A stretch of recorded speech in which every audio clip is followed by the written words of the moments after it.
Programang ito ay rated SPG. Striktong patnubay at gabay ng magulang ang kailangan. Maaaring may masiselang tema, lengguwahe, karahasan, sexual, horror o droga na hindi angkop sa mga bata. Ikaw ang aking lala sa gabing madilim. Ikaw ang Isa-isa nang lumalabas ang mga tinatagong sekreto ni Carlos at mismo si Harry na ang nagsabi kay Annalyn na may asawa si Carlos bago pa kay Lynette.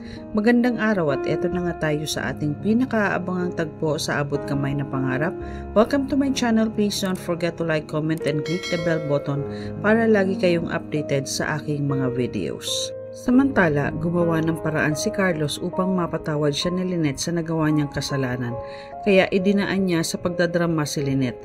Sinuyo niya ito at nagmakaawa, naglumuhod na bigyan pa siya ng pagkakataon.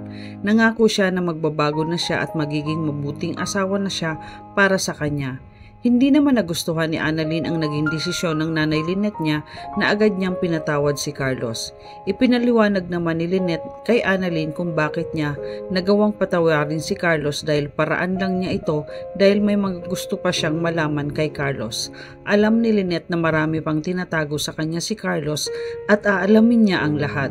Nagkunwari lang si Lynette para paniwalain si Carlos na okay na sila. Pinuntahan naman ni Harry si Annalyn sa East Ridge para tanungin kung nasaan ang daddy Carlos niya dahil hindi niya ito makontak. Nasabi ni Annalyn kay Harry na nag-away ang nanay niya at si Doc Carlos, kaya nasa bahay sila ngayon. Maya-maya nasabi ni Harry kay Annalyn na sana nga si Tita Lynette na lang ang forever love ng dad niya dahil ayaw niya nang makisama sa magiging asawa pa ni Carlos. Nagtaka si Annalyn sa sinabi ni Harry na itanong ni Annalyn na hindi lang ba yung nanay mo ang nakasama ni Doc Carlos. Naikwento ni Harry kay Annalyn na pagkatapos namatay ng mami niya ay nagkaroon pa ng isang asawa si Carlos. Hindi sila nagtagal noon kaya hindi niya nakilala dahil bata pa siya at hindi niya na ito matandaan. Gulat na gulat si Annalyn sa natuklasan niya dahil hindi na ikwento ni Carlos sa nanay Lynette niya ang tungkol dito. Kaya naging palaisipan ito kay Annalyn at tiyak wala ding alam ang nanay niya. Kinabukasan sa bahay ni Lynette, binisita siya ni Josa dahil nabalitaan niya ang nangyari sa kanila ni Carlos at pinag-iingat niya si Lynette at baka tuluyan na siyang saktan ni Carlos. Habang nag-uusap ang dalawa ay dumating si Carlos na may daladalang bulaklak para kay Lynette. Humingi siya ng kapatawaran sa mga nagawa niya at sinabi niya na mahal siya nito at nangakong hindi na siya magsisinungaling kahit kailan.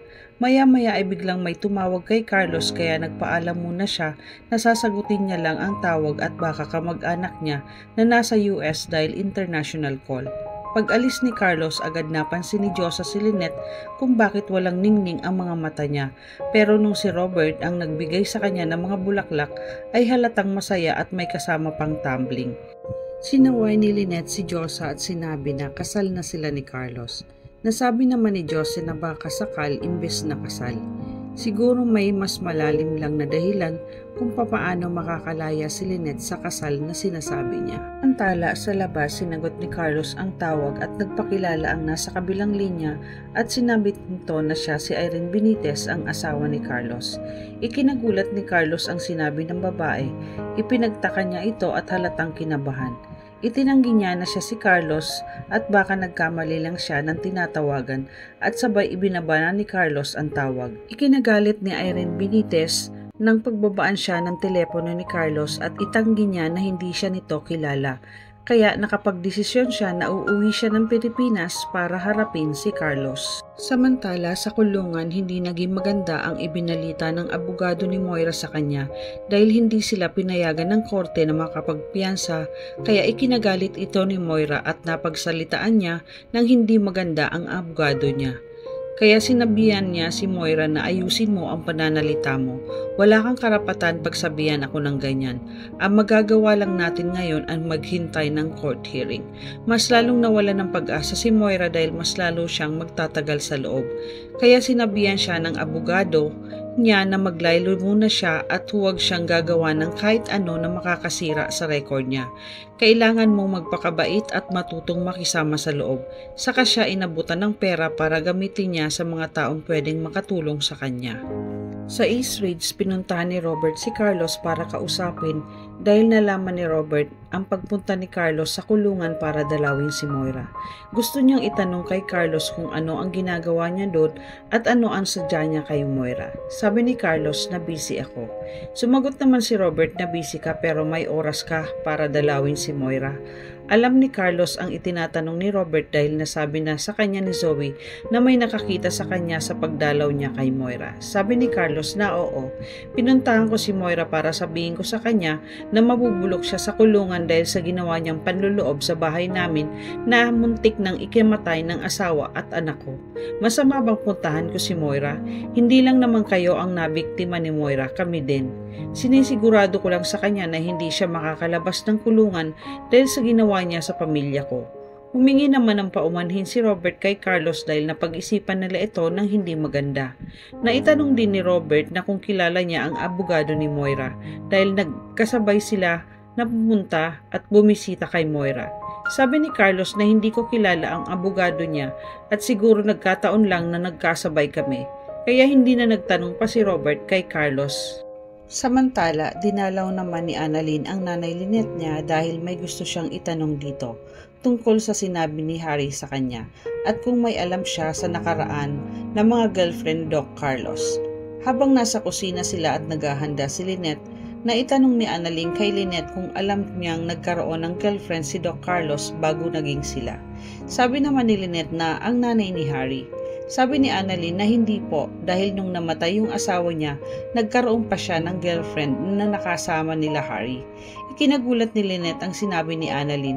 Sabi ni Lynette na walang nabanggit sa akin si Carlos tungkol sa naging girlfriend niya pagkatapos ng nanay ni Harry dahil yun lang naman ang alam ko na sinabi niya sa akin. Kaya nga ako pinakasalan siya dahil buong akala ko ay patay na yung asawa niya. Akala ko ay magiging okay na ako kapag pinakasalan ko si Carlos pero bakit ang dami ko pang hindi alam tungkol sa kanya. Naiiyak si Lynette na iisip niya na tama nga ang sinabi sa kanya ni Diyosa na natrap na siya kay Carlos. Nag-aalala naman si Annalyn para sa nanay Lynette niya. Sabi ni Lynette na huwag ka mag-alala anak. Kaya ko to, tulad ng sinabi ko sa'yo, may mga dapat pa akong malaman kay Carlos at eto na ang simula dahil isa-isa na natutuklasan ang mga tinatago niya sa akin. Samantala, sa kulungan nagsimula na makipagkaibigan si Moira sa mga kasamahan niya at nagtanong si Moira kay Mildred kung may iba pang grupo dito sa loob pwera kay Madam Lotus. Sabi ni Mildred na oo, madaming grupo dito at kailangan mong pakisamahan at sumunod sa kanila. Napaisip si Moira, pera lang ang katapat ng mga ito. Sabi ni Moira kay Mildred, pwede mo ba akong tulungan? May problema kasi ako eh. Hindi pa ako makakalabas dito dahil hindi ako pinayagan makapagpiyansa. Kailangan ko talagang makalabas dito. Sabi ni Mildred na ano ba ang gusto mong gawin? Dahil dito sa loob may mga Diyos, may mga tagasunod, may mga nagpaparusa pero lahat pwede mong mapagawa. Pwede mo ba akong samahan yung pwedeng makatulong sa akin? Kaya agad naman sinamahan ni Mildred si Moira at itinuro niya si Ninang ang taong pwedeng makatulong sa kanya. Sinabihan ni Mildred si Ninang na may gustong kumausap sa kanya. Itinuro niya si Moira. Sabi ni Ninang, bakit? Anong kailangan mo? Medyo natatakot si Moira kay Ninang dahil isa itong tomboy. Lumapit si Moira at sinabing, kailangan ko po ang tulong niyo. Gagawin ko kahit ano, makalabas lang agad ako dito.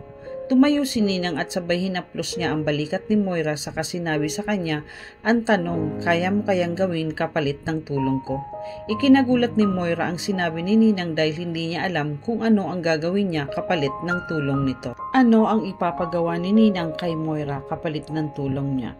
Magkakaharap na ba si Lynette ang dating asawa ni Carlos?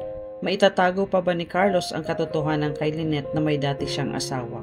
Yan ang ating pakaabangan dito lang sa Abot Kamay na Pangarap. Huwag bibitiw, huwag kalimutan mag-subscribe. Maraming salamat po and God bless.